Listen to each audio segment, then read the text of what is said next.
Oi, aqui é Verônica e você está ouvindo Criminalismo. Hoje eu vou responder perguntas. É a parte 2 de perguntas. Eu resolvi gravar esse episódio não só para responder perguntas, mas também para, deixar claro que tô por aqui, ainda existo. Infelizmente eu fiquei uns 4 meses parada, sem gravar, sem postar, mas o criminalismo não vai parar. O criminalismo tá vivo. O que aconteceu? Prioridades, outras coisas, tive que resolver várias questões. Infelizmente, o criminalismo é algo que eu amo muito, que eu gosto muito de fazer, que me faz muito feliz, mas acaba sendo um hobby. Ele é algo que eu faço porque eu gosto e porque eu tenho vontade de divulgar a área da criminologia, do criminal profiling no Brasil. Falar um pouquinho também do meu conhecimento, do que eu entendo da área. Nessa nova fase do criminalismo, voltando a gravar, eu espero poder falar um pouquinho mais sobre criminal profiling, sobre os meus conhecimentos, sobre o meu trabalho, até para divulgar mais essa parte, do trabalho, essa parte mais desconhecida, que pouca gente fala sobre, Como o criminal profiling é uma área muito pouco conhecida ainda no Brasil, acaba que muito sobre esse assunto não é falado, não é divulgado. E apesar de a gente ter vários profissionais, a área esteja crescendo, temos cursos, temos mini cursos, lives, eu tenho muitos colegas que eu admiro, que fazem um excelente trabalho, dando aulas e divulgando. O meu interesse é mais trazer o conhecimento de uma forma descontraída, sem ser tão acadêmica, para quem tem interesse na área, para poder conhecer. Então, assim, sem mais delongas, só queria dizer que eu voltei e espero conseguir fazer episódios quinzenais. É sempre um trabalho, porque eu não gravo sozinha normalmente. Eu trago pessoas com conhecimento para trocar ideia e muitas vezes a agenda não bate, mas eu espero que eu consiga trazer. Eu tenho várias ideias de temas, de pessoas que eu quero trazer, de coisas que eu quero falar. Tô aqui na esperança. Vai rolar, gente, vai rolar. Dessa vez vai. Mas é isso. Então eu espero que vocês continuem ouvindo, que vocês sigam o Criminalismo lá no Instagram e me deem um apoio. A gente também tem grupo no Telegram, tem servidor no Discord. Eu tô presente em todos esses lugares. Se você quiser conversar, tirar dúvidas, eu faço recomendações também, às vezes. Tô aberta para conversar sobre qualquer assunto relacionado a true crime, criminologia, criminal profiling, dúvidas, questões, conselhos, o que vocês quiserem. Mas vamos lá, vou responder perguntas. Essas perguntas foram feitas lá no Instagram,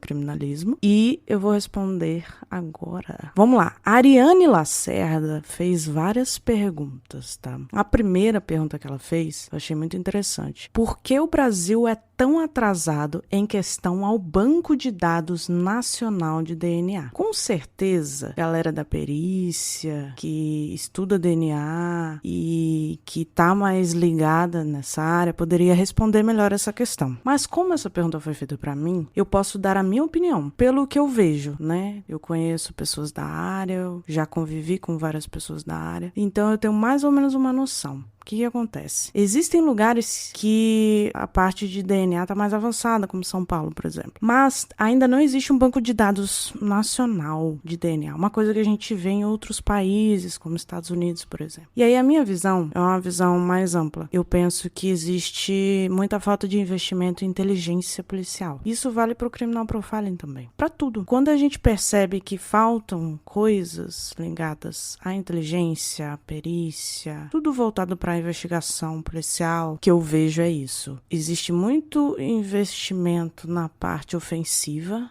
na parte de combate à violência, e existe pouco investimento na inteligência. Por que é importante investir em inteligência policial? Porque a inteligência ela vai trabalhar várias áreas da investigação, e uma delas é o banco de dados de DNA, que facilitaria muito, principalmente em casos de crimes seriais, que são os crimes que a gente estuda no criminal profiling. Isso facilitaria muito para a gente poder identificar, porque existem muitos casos que os crimes são cometidos em mais de um estado, que os crimes seriais são cometidos diversas vezes, às vezes com diferença de anos. Tem muita gente que migra, né? A pessoa, por exemplo, comete um crime na Bahia e aí depois vai para o Ceará e depois vai para o Maranhão, depois vai para São Paulo, porque também acaba, em algum momento, o cara pode se tornar um fugitivo, né? Eu já trabalhei muito com tribunal do júri, de casos criminais, e eu via muitos casos, assim, de pessoas que migravam, pessoas que eram encontradas aqui em Brasília, que cometiam crimes, eram presas, e depois se descobria que elas já respondiam crimes em outras cidades, já eram fugitivos, já tinha mandado de prisão, etc. Então isso facilitaria muito para identificar uma pessoa que cometeu um crime em outro lugar e também uma pessoa que é fugitiva, uma pessoa que está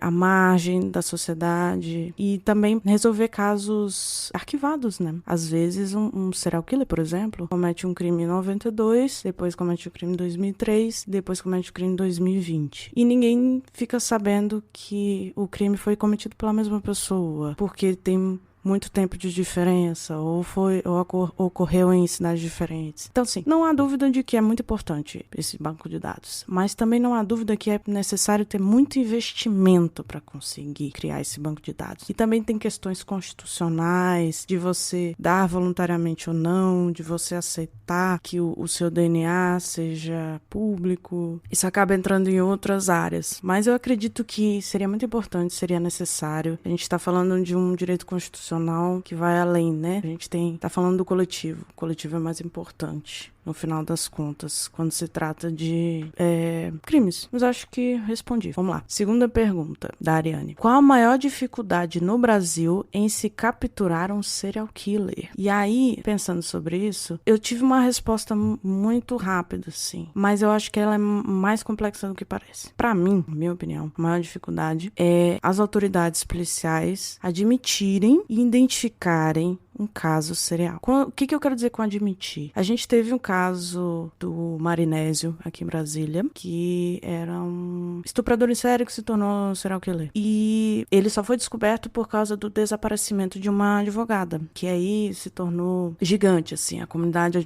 de advocacia, a OAB se envolveu, ficou um caso enorme e eles acabaram descobrindo, porque eles investiram muito pra investigar e descobrir o que tinha acontecido, né? E aí, depois que eles encontraram o corpo da advogada, infelizmente ela foi morta nesse caso, eles acabaram descobrindo que o Marinésio era um serial killer. O cara já tinha matado outras pessoas, já tinha violentado outras pessoas e nada tinha acontecido. Ninguém tinha ligado os casos, ninguém tinha ligado as situações. E não foi muito difícil. Tanto que quando eles resolveram ir atrás, eles descobriram rapidamente várias coisas. Eu percebo muito, aqui no Brasil, uma resistência em admitir que um caso se trata de serial killer, ou de estuprador em série, ou de outro crime em série. Porque é uma coisa muito alarmante, né? É uma coisa muito séria. E é uma coisa que pode assustar as pessoas, né? Se temos um serial killer solta e tal. O caso do Thiago de Goiânia foi um caso muito assustador pra galera na época, né? Porque ele tava atirando nas pessoas no ponto de ônibus. A coisa mais comum, né? Do mundo.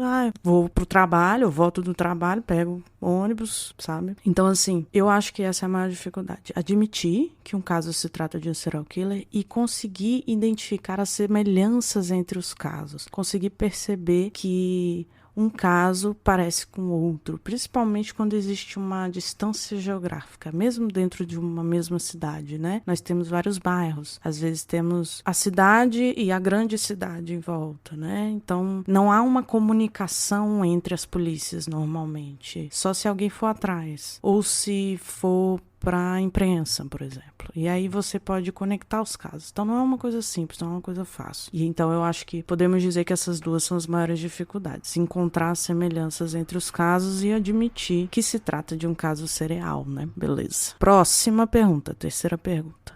Da Ariane ainda, hein? Séries, documentários bons na Netflix e Globoplay sobre True Crime. Netflix Tem vários. Existe um investimento enorme da Netflix em True Crime, felizmente. Eu acho isso muito bom. Até porque eu vejo os documentários da Netflix com uma qualidade excelente, assim. Dificilmente eu não gosto de um documentário de True Crime na Netflix. Normalmente os casos criminais que eles colocam são muito interessantes, envolventes. Existe um respeito muito grande com as vítimas, com as situações, com as histórias. Eu gosto. Mas assim, de cabeça, tem o último que eu vi, que é do Jimmy Savile, que é a história de um comunicador, um apresentador do Reino Unido, que era famosíssimo, era praticamente um patrimônio nacional, era amigo da Margaret Thatcher. Descobriram, depois que ele morreu, que ele era um estuprador em série. É uma história bem pesada, bem interessante, bem triste, e eu gostei. É uma minissérie, tem 2 episódios só, mas é muito bom. Mas tem muitos, tem cena do crime sobre aquela moça que foi encontrada na caixa d'água no Cecil Hotel. Já tá na segunda temporada, inclusive, que tem a história do matador lá da Times Square, mas eu não vi esse. Segunda temporada eu ainda não vi, quero ver. Tem de tudo. Tem o Conversando com o Serial Killer do Ted Bundy, que agora já tá na segunda temporada com o Palhaço Assassino, né, com o John Gacy, que eu tô assistindo. Tem uma série que eu vi recentemente que eu achei interessantíssimo, que é focado em golpistas, que é uma coisa que a gente não vê tanto, assim, mas que agora tá mais em voga, né. O Mestre da Enganação é sobre um golpista específico, mas tem o Moradores Indesejados, que fala sobre vários golpistas e fala sobre uma modalidade de golpe que eu acho que não deve ser comum aqui no Brasil, mas que aparentemente é comum nos Estados Unidos e na Inglaterra. Se trata de golpistas que vão pra casa de uma pessoa e não querem sair e ficam, que parece que existe uma lei que não pode despejar essas pessoas, então eles aplicam golpes ficando na casa da pessoa, tipo, se faz de roommate e não sai. Mas eles não falam só disso, eles falam de roommates, né? Eles falam de companheiros de apartamento, companheiros de casa, e contam histórias relacionadas a crimes dessas pessoas. Aí tem vários crimes, não tem só esse, não. Mas esse foi o que me deixou mais intrigada, porque eu nunca tinha ouvido falar nisso. A gente não costuma, né, ver esse tipo de coisa. A pessoa vai morar na sua casa pra dividir aluguel com você, e aí ela não paga aluguel, não paga nada, e também não quer sair. E não pode sair, você tem que entrar na justiça e demora. É uma doideira. Na Globoplay, eu indico o Caso Evandro, muita gente já conhece, começou com o Projeto Humanos, que é um podcast do Mizanzuki, tem uma temporada que ele fala do Caso Evandro, e aí repercutiu tanto, foi tão cabuloso assim, que até fechou o caso, de certa forma, né, conseguiram descobrir o que tinha acontecido, e aí virou uma série da Globoplay. Eu acho interessante porque tem o visual, né, apesar do podcast ser muito bom, muito completo, na Globoplay você tem a possibilidade de ter as imagens, né? As imagens do crime, do local, das pessoas, né? Você consegue ver o dono da voz, digamos assim. Eu não cheguei a terminar, eu quero terminar ainda, mas eu gostei bastante até onde eu vi. E também tem o documentário do João de Deus, que tem na Netflix também, que é uma história interessantíssima, importantíssima para a história do nosso país, inclusive, né, que a gente fala. É uma pessoa que passou 30 anos abusando de mulheres, impune, usando religião, usando curandeirismo, né? Uma coisa inacreditável. Isso me fez lembrar de outra série da Netflix que eu gosto muito, que faz tempo que eu vi, dá até vontade de ver de novo, que é Bandidos na TV. É uma série documental que pouca gente fala, que é brasileira, se passa no Amazonas. E eu não vou nem entrar em detalhes, porque eu acho que vale a pena você chegar e levar o susto, porque é um caso brasileiro, é muito interessante e pouca gente conhece. Tá bom, né? Recomendei bastante coisa, então tá aí, Ariane. Espero que você divirta-se e espero que não tenha visto todos, pelo menos, que tenha dado algum exemplo aí pra você assistir mais pra frente. Quarta pergunta da Ariane, gente. A Ariane tava animada. Por que existem menos serial killers mulheres? Na verdade, assim, com a publicação do livro Lady Killers, acredito que vocês já tenham ouvido falar, é um livro que fala só sobre assassinas em série, só sobre mulheres. O livro é rosa, tem toda essa questão, né? E eu acho que a gente tá conseguindo desmistificar um pouco essa ideia de que só existem serial killers homens, ou criminosos homens, que não existe mulheres cruéis também. Não é tanto uma questão de gênero assim. Mas o que a gente sabe é que realmente existem menos serial killers mulheres do que a gente tem conhecimento. E existem várias teorias sobre violência e gênero, mas também, muitas vezes, uma mulher não é identificada como serial killer. Porque não existe essa visão de que a mulher possa ser serial killer. Tem também o fato de que muitas vezes elas usam veneno, usam formas de matar que não tem tanta violência, então é mais difícil de identificar. Eu acho que provavelmente existe menos mesmo, não tem muito o que fazer. Mas eu não sei te dizer exatamente o porquê. Se é uma questão de gênero ou não, se é uma questão de dificuldade de identificação, se a mulher é menos violenta. Eu acho que a gente precisa estudar mais sobre isso, entender mais sobre isso, compreender, porque é uma questão cultural, uma questão social misturada com a questão biológica, psicológica, né? Eu sempre falo do biopsicossocial. Existe sempre os três que influenciam e acaba que parece que isso influencia também no número de mulheres que cometem esses tipos de crime. Mas eu prefiro não dar uma resposta, até porque eu não tenho resposta. Como eu falei, eu acho que a gente precisa estudar mais sobre isso, se aprofundar mais nesse tema para entender melhor. E eu não sou uma profunda estudante de serial killers mulheres. Eu tenho vontade de estudar mais, mas não é uma área que eu me envolvo tanto, assim. Eu me envolvo mais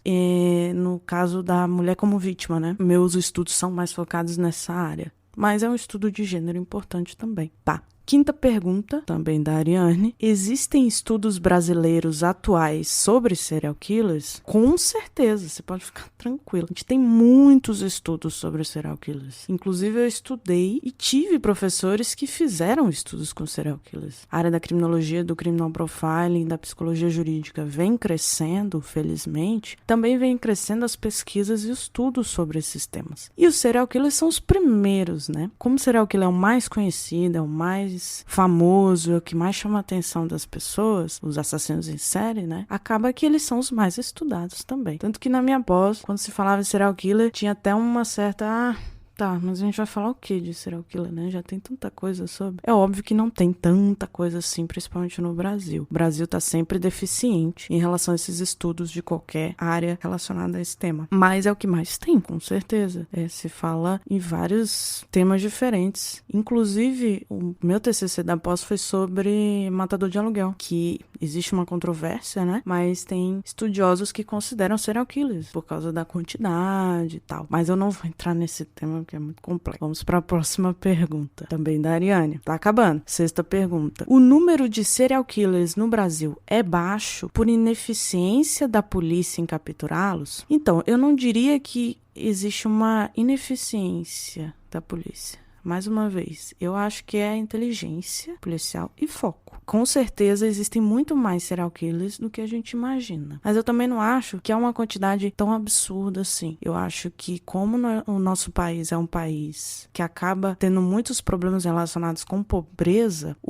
a maior parte dos crimes são relacionados a isso. Então a gente tem muita briga, tem muito acerto de contas, muitas questões de gênero, né? De violência doméstica, de feminicídio, de briga de gangue, de tráfico de drogas. Temos muito mais crimes nesse sentido do que serial killer em si. Porque a gente sabe que o serial killer normalmente não tem uma motivação patrimonial, não tem uma motivação de acerto de contas, de vingança, essas coisas assim, de posse. Serial killer, ele tem uma motivação interna, né? Uma questão de prazer, não tem uma motivação mais comum, específica, que a gente costuma ver nos crimes. É isso que intrigou muito os estudiosos quando eles começaram a estudar sobre isso, porque eles não conseguiam entender a motivação e isso dificultava muito a investigação, né? Então, eu vejo que o número com certeza é menor do que em outros lugares, mas as descobertas, os criminosos, principalmente os criminosos mais organizados, são mais difíceis de encontrar, porque não existe um foco tão grande nisso, né? Não existe uma inteligência ligada a isso especificamente. Muitas vezes é descoberto sem querer, ao acaso, esse tipo de criminoso. Mas acho que é isso. Última pergunta da Ariane, sétima pergunta. Qual a maior dificuldade de um criminal profiling? Acho que ela quer dizer de um profiler, né? De uma pessoa que estuda o criminal profiling e quer trabalhar com isso. Qual é a maior dificuldade? Cara, na minha visão, e eu já respondi essa pergunta algumas vezes, existe uma dificuldade, principalmente das autoridades policiais, de levar o criminal profiling a sério. Muita gente acredita que é coisa de filme, é coisa de série, que não é real ou que não é científico, e realmente, durante o processo histórico do criminal profiling até hoje, tivemos vários formatos, né? Vários estudos e estilos, abordagens de criminal profiling que realmente não foram científicas, eram mais empíricas, né? Principalmente a abordagem da FBI. Mas já avançamos muito nesse sentido, já temos estudos e pesquisas e outras abordagens, como de avaliação de evidências, mais voltadas para o lado científico, para uma visão mais analista e personalizada do crime. Quando você vai analisar um perfil criminal, você analisa individualmente cada caso, e todas as conclusões elas precisam ser elaboradas, precisam ser argumentadas, você precisa explicar por que você chegou a essa conclusão.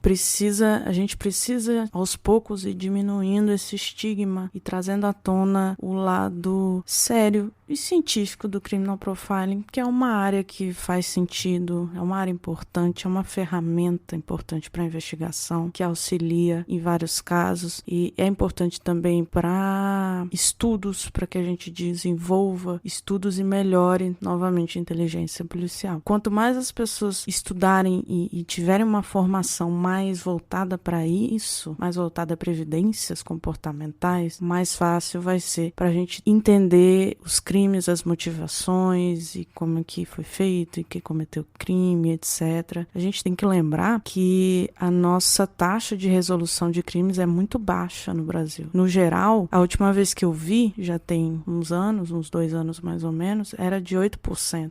Taxa de resolução de assassinatos no Brasil. Algumas cidades essa taxa é muito melhor, tipo aqui em Brasília, a última vez que eu vi estava em 60%. Isso que é uma taxa muito boa. Então a gente não pode perder a oportunidade de melhorar essas taxas e estudar para poder melhorar isso. Não é só uma questão de policiamento ou de aumentar o número de policiais. Lógico que isso também é importante, mas investir na inteligência policial também é muito importante. Quanto mais esses policiais estiverem qualificados, mas eles vão entender do assunto. Ou simplesmente contratar uma pessoa de fora para explicar para eles como é que funciona e auxiliar na investigação. Então eu acho que é importantíssimo a gente ter esse conhecimento. Mal não vai fazer, entende? A pessoa não vai ficar bitolada. A ideia não é bitolar. Não é de tipo, se o crime foi assim, então a pessoa é assim. Não é exatamente assim que funciona o criminal profiling, sabe? A gente tenta compreender as evidências comportamentais na cena do crime para compreender o estado da pessoa que cometeu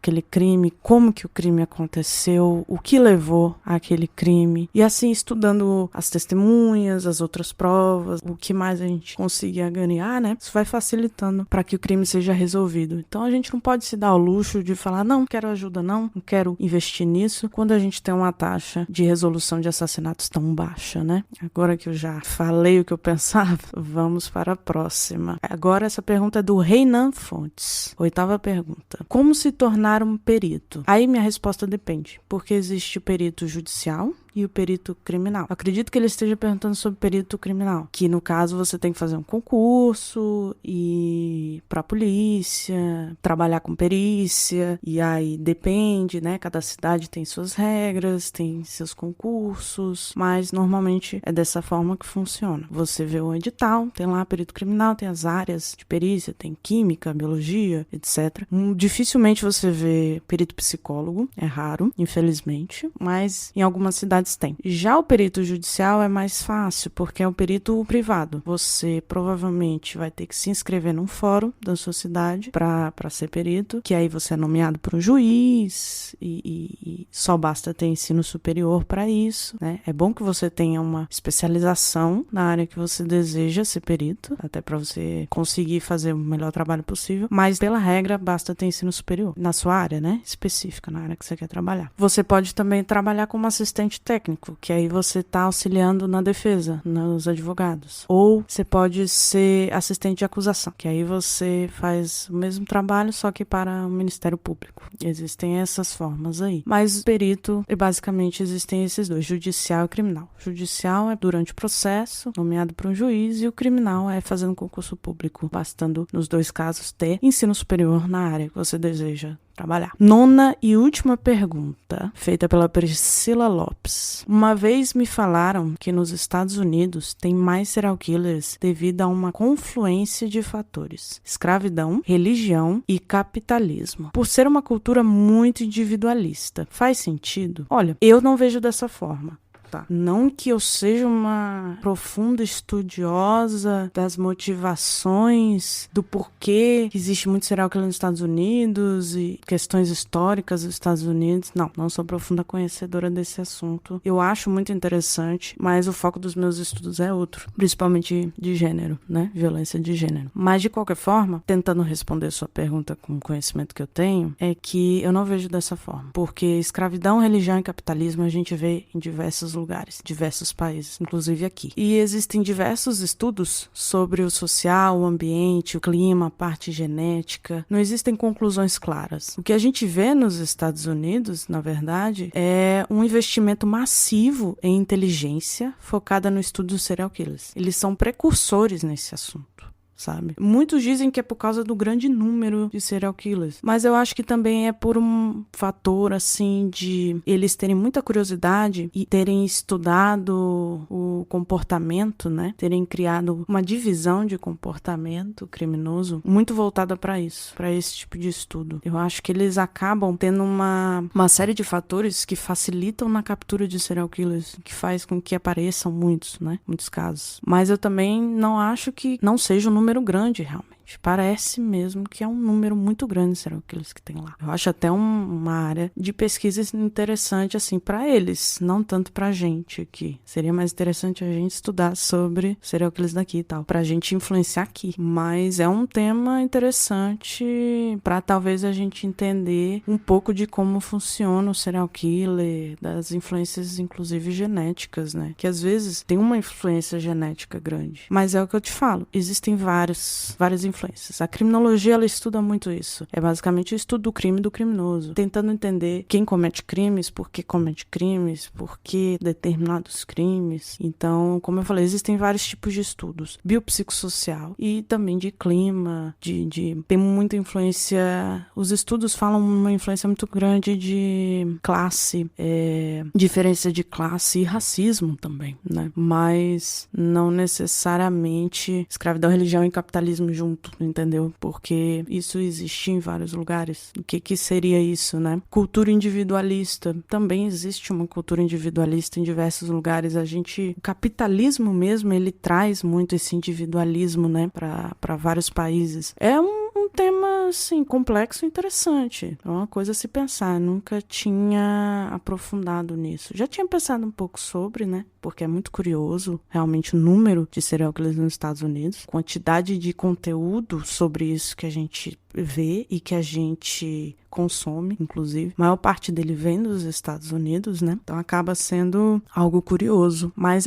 obviamente, como a maior parte das perguntas que eu respondi, não tem uma conclusão, né? São temas muito complexos e que ainda precisam de muitos estudos. A parte da criminologia, a parte do criminal profiling, a parte do estudo de crimes e dessa área criminal, ela envolve muitos fatores e poucas conclusões, sabe? Eu acho que talvez porque a gente tenha demorado muito para começar a estudar sobre, a gente tem dados de iluminismo, sabe? Do iluminismo para cá, que a gente vem estudando mais esses temas. Então, não tem, se você parar para pensar, não tem tanto tempo assim, sabe? Existem estudos muito mais longos, que ainda também não tem conclusão próprio de onde viemos, né? Traz algumas questões, algumas dúvidas ainda hoje. Então, eu acho que é muita pretensão a gente pensar que a gente tem as respostas, que a gente pode concluir certas coisas definitivamente, principalmente quando se trata do crime, quando se fala em violência. Existem muitas questões filosóficas, muitos pormenores. É uma questão questão multidisciplinar, tanto que a gente costuma falar que a criminologia ela é uma área multidisciplinar porque ela busca de várias áreas o conhecimento para chegar a conclusões específicas. Então, vai demorar para a gente chegar lá. Mas o importante é a gente continuar estudando, continuar se questionando, fazendo essas perguntas que vocês fizeram para mim. Eu acho muito importante isso, para a gente poder pensar, para a gente poder analisar e até ir atrás das respostas, sabe? Estudar sobre, discutir, questionar, discordar, se for o caso também. Inclusive, se você discordou de mim, se você acha que eu tô viajando, me fala. Vamos conversar, vamos trocar ideia. E eu espero que vocês tenham gostado desse episódio. Voltamos. Difícil eu prometer alguma coisa nesse sentido, porque minha vida dá sempre uns 360 aí, mas eu amo muito criminalismo, eu acho importantíssimo o que a gente fala aqui, o que a gente traz. É uma área pouco conhecida, que precisa crescer, e o apoio de vocês também me ajuda, me faz querer continuar. Então, muito obrigada. Até o próximo episódio, galera.